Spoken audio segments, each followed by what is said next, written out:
লোকসভা ভোটের আগে কার্যত তৃণমূলের অস্বস্তি বাড়িয়ে দল ছেড়েছেন তাপস রায়, তৃণমূল বিধায়ক, হেভি ওয়েট বর্ষিয়ান তৃণমূল বিধায়ক। প্রায় 2 দশক ধরে তৃণমূলে আছেন তাপস রায়। তৃণমূলের জন্মলগ্ন থেকে প্রায় তৃণমূলে আছেন তাপস রায়। 23 বছরের তৃণমূলে থাকার পর অবশেষে দল ছেড়েছেন গতকালই তাপস রায়। শুধুমাত্র দল ছাড়েননি, দল ছাড়ার পরপর তিনি ইস্তফা দিয়েছেন বিধায়ক পদে। ইস্তফা দেওয়ার পরপরই কিন্তু রাজ্য রাজনীতিতে নতুন তোলপাড় শুরু হয়েছে। নয়া জল্পনা উস্কে গেছে এবার রাজ্য রাজনীতিতে নয়া সমীকরণ। তাপস রায় কোথায় যাচ্ছেন, কোন দলে যোগ দেবেন তা কিন্তু নিজে এখনও খোলসা করেননি। তবে যেটা খবর উঠে আসছে, তাপস রায় যোগ দিতে চলেছেন বিজেপিতে। তার মধ্যেই কিন্তু সিদ্ধান্ত বদল বিধানসভায়। এই মুহূর্তে সবচেয়ে বড় খবর, তাপস রায়কে নিয়ে সিদ্ধান্ত বদল। সময় ইস্তফা তাপস রায়ের, আর সিদ্ধান্ত বদল আজই বিধানসভায়। তাতেই কিন্তু নতুন করে শোরগোল পড়ে গেল রাজ্য রাজনীতিতে। প্রশ্ন উঠে গেল রাজ্য রাজনীতিতে যে কেন হঠাৎ এই সিদ্ধান্ত বদল। তাপস রায়, কুণাল ঘোষ ভার্সেস সুদীপ ব্যানার্জি যুদ্ধের মধ্যে কুণাল ঘোষ কার্যত গৃহযুদ্ধ বাঁধিয়ে দিয়েছেন তৃণমূলের অন্দরে। সুদীপ ব্যানার্জির বিরুদ্ধে একাধিক বিস্ফোরক দাবিতে, বিস্ফোরক মন্তব্যে, বিস্ফোরক অভিযোগে কিন্তু রাজ্যে শোরগোল ফেলে দিয়েছেন। তৃণমূলের অন্দরে অস্বস্তি তৈরি করেছেন লোকসভা ভোটের আগে। কারণ লোকসভা ভোটের আগে সমস্ত দল যখন ঘর গোছাতে ব্যস্ত, ঠিক সেই মুহূর্তে নতুন বিতর্ক উস্কে দিয়েছেন কুণাল ঘোষ। কুণাল ঘোষকে শোকজ করেছে তৃণমূল কংগ্রেস। কুণাল ঘোষ সুদীপ ব্যানার্জির বিরুদ্ধে যখন একের পর এক বোমা ফাটাচ্ছেন, ঠিক তখনই তাপস রায় মুখ খোলেন। সুদীপ ব্যানার্জি তার বাড়িতে ইডি পাঠিয়েছে এবং একাধিক বিস্ফোরক দাবি। মমতা ব্যানার্জি তার পাশে নেই, 52 দিন ধরে দল তার সঙ্গে কোনো যোগাযোগ করেনি। ইডি যাওয়ার পর দল কোনো প্রতিক্রিয়া দেয়নি। তাপস রায়ের বাড়িতে ইডি হানার পর দল বিরোধিতা করেনি, এমনই কিন্তু বিস্ফোরক দাবি করেছেন তাপস রায়। তার মধ্যেই কিন্তু তৃণমূল ছেড়ে রাজ্যে শোরগোল ফেলে দিয়েছেন তাপস রায়। আর তাপস রায়কে নিয়ে কিন্তু এবার বিধানসভায় সিদ্ধান্ত বদল। বিধায়ক পদ থেকে ইস্তফা দিয়েছেন বরাহনগরের বিধায়ক তাপস রায়। বিধানসভা সচিবালয়ের তরফে মঙ্গলবার তাকে শুনানির জন্য ডেকে পাঠানো হয়েছিল, কিন্তু হঠাৎই সিদ্ধান্ত বদল। বুধবার তাকে ডেকে পাঠানো হয়েছে। সোমবার তাপস বিধানসভার স্পিকার বিমান বন্দ্যোপাধ্যায়ের ঘরে গিয়ে ইস্তফাপত্র জমা দেন। স্পিকার জানিয়েছিলেন মঙ্গলবার তাপসের বিষয়ে সিদ্ধান্ত জানাবেন। বিধানসভার সচিবালয়ের তরফে জানানো হয়, পুরো প্রক্রিয়া শেষ করতে মঙ্গলবারই তাপসকে ডেকে পাঠানো হয়েছে, কিন্তু মঙ্গলবার সকালেই সিদ্ধান্ত বদল করে সচিবালয়। জানানো হয় বুধবার ডাকা হচ্ছে বরাহনগরের বিধায়ককে। কোনো বিধায়ক পদত্যাগ করার পর তার ইস্তফাপত্রে কোনো ত্রুটি আছে কিনা তা খতিয়ে দেখে বিধানসভায় সচিবালয় সিদ্ধান্ত নেয়। তারপর শুনানির জন্য ডেকে পাঠানো হয় সংশ্লিষ্ট বিধায়ককে। সচিবালয় সূত্রে খবর, এখনও তাপসের ইস্তফাপত্র যাচাই করার প্রক্রিয়া পুরোপুরি শেষ হয়নি।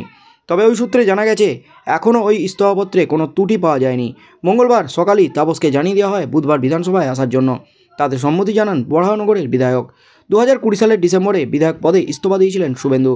তার ইস্তফাপত্র খতিয়ে দেখতে গিয়ে দেখা যায় তারিখ দেওয়া নেই। স্পিকার শুভেন্দুকে বিষয়টি সংশোধন করতে বলেন। সংশোধিত ইস্তফাপত্র গ্রহণ করেন স্পিকার। এই যাচাই পর্ব শেষ হলে তবেই বিধায়ককে ডাকা হয়। তারপর তার বক্তব্য শোনার পর পদত্যাগের গোটা প্রক্রিয়াটি শেষ হয়। সোমবার দলের বিরুদ্ধে ক্ষোভ উগড়ে দিয়ে বিধায়ক পদ থেকে ইস্তফা দেন তাপস। দলও ছাড়েন তিনি। সকালেই তাপসের মানভঞ্জন করতে তার বউবাজারের বাড়িতে গিয়েছিলেন রাজ্যের মন্ত্রী ব্রাত্য বসু এবং তৃণমূল কংগ্রেসের রাজ্য সাধারণ সম্পাদক কুণাল ঘোষ। তারা বেরিয়ে যাওয়ার পরই সাংবাদিকদের মুখোমুখি হয়ে বোমা ফাটান তাপস। জানান তিনি দলে অবহেলিত, উপেক্ষিত এবং অসম্মানিত। অর্থাৎ ব্রাত্য কুণালের দৌত্য যে কাজে লাগেনি, তারা যে তাপস বরফ গলাতে পারেননি তা স্পষ্ট হয়ে যায়। দল ছাড়েন তাপস রায়। আর তাপস রায় দল ছাড়ার পরপরই কিন্তু তাপস রায়কে ফোন করেছিলেন পিকে, এমনই কিন্তু খবর উঠে আসছে। প্রশান্ত কিশোর, নির্বাচনী কৌশলী প্রশান্ত কিশোর, যিনি 2021 সালে কার্যত একাই তৃণমূল কংগ্রেসকে রাজ্যে তৃতীয়বারের জন্য ক্ষমতায় আনার পক্ষে একাই খেল দেখিয়ে দিয়েছিলেন। আর ইস্তফার পরপরই তাপস রায়কে ফোন করেছেন প্রশান্ত কিশোর পিকে। লোকসভা ভোটের আগে বঙ্গ রাজনীতির পরতে পরতে নয়া মোড়। তৃণমূল নেত্রীর নীরবতায় অভিমানী তাপস রায় দলত্যাগ করেছেন সোমবার। সমস্ত পদ থেকে ইস্তফা দেওয়ার পর সাংবাদিক বৈঠকে নিজের সমস্ত অভিমান, ক্ষোভের কথা উগড়ে দিয়েছেন তাপসবাবু। জোর জল্পনা যে তিনি বিজেপিতে যোগ দিয়ে উত্তর কলকাতায় গেরুয়া শিবিরের প্রার্থী হবেন। সূত্রের খবর, এর মাঝে আচমকা তাকে ফোন। দুঁদে ভোট কুশলী প্রশান্ত কিশোর। কি কথা হয়েছে তাদের মধ্যে, এই নিয়ে কিন্তু গুঞ্জন উঠে গেছে। তার মধ্যে বিধানসভা পেশ করেছেন তার ইস্তফাপত্র। প্রচুর তার কাছে ফোন আসছে বলে খবর, তিনি ফোন ধরতে পারেননি। সেই তালিকায় ছিলেন প্রশান্ত কিশোরও। সেই সময় ব্যস্ত থাকায় ফোন ধরেননি তাপস। সূত্রে খবর, পরে প্রশান্ত কিশোরকে তাপস নিজে ফোন করেন। বেশ কিছুক্ষণ দুজনের মধ্যে কথা হয়। আপাতত তাপসবাবুকে বিশ্রাম নেওয়ার পরামর্শ দিয়েছেন পিকে। অর্থাৎ তৃণমূল ছাড়লেও এখনই তাড়াহুড়ো করে অন্য দলে যাওয়া ঠিক হবে না বলে পিকের বার্তা। মনে করছে ওয়াকিবহল মহল। 21 বিধানসভা নির্বাচনে বাংলার জন্য কাজ করেছিলেন অভিষেক বন্দ্যোপাধ্যায় ঘনিষ্ঠ ও ভরসাযোগ্য নেতা প্রশান্ত কিশোর।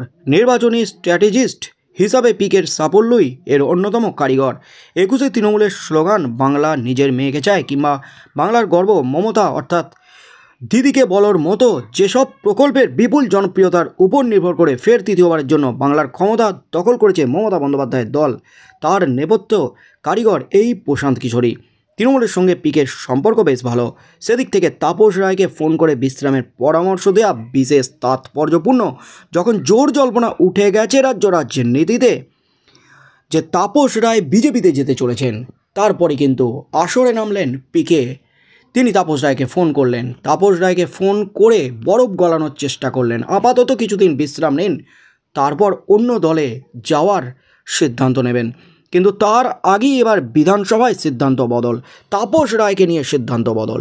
বিধানসভাও কিন্তু কিছুটা ধীমে গতিতে চলার চেষ্টা করছে, যাতে তাপস রায়ের মান ভঞ্জন হয়, যাতে তাপস রায়কে আবারও ফিরিয়ে আনা যায় তৃণমূলে।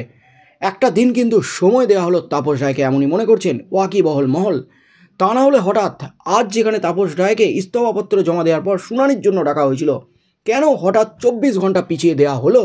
কেন মঙ্গলবার সারাদিনটা সময় দেওয়া হলো তাপস রায়কে? পিকের ফোন করার পরপরই কি নয়া কৌশল এবার তৃণমূল কংগ্রেসের লোকসভা ভোটের আগে? তাপস রায়ের মান ভাঙাতে কি এবার মুখ্যমন্ত্রী মমতা ব্যানার্জি কোনো বড় পদক্ষেপ নেবেন? মুখ্যমন্ত্রী মমতা ব্যানার্জি কি নিজে উদ্যোগী হবেন? অভিষেক ব্যানার্জি কি নিজে উদ্যোগী হবেন? তার জন্যই কি আজকের দিনটা সময় দেওয়া হলো? আগামীকাল কি হতে চলেছে রাজ্য রাজনীতিতে? বা দিনের শেষে তাপস রায় কোনো কঠিন সিদ্ধান্ত নেন কি না, কোনো তার সিদ্ধান্তে বদল আসে কি না, কি হতে চলেছে সেদিকেই চোখ থাকবে গোটা রাজ্যের।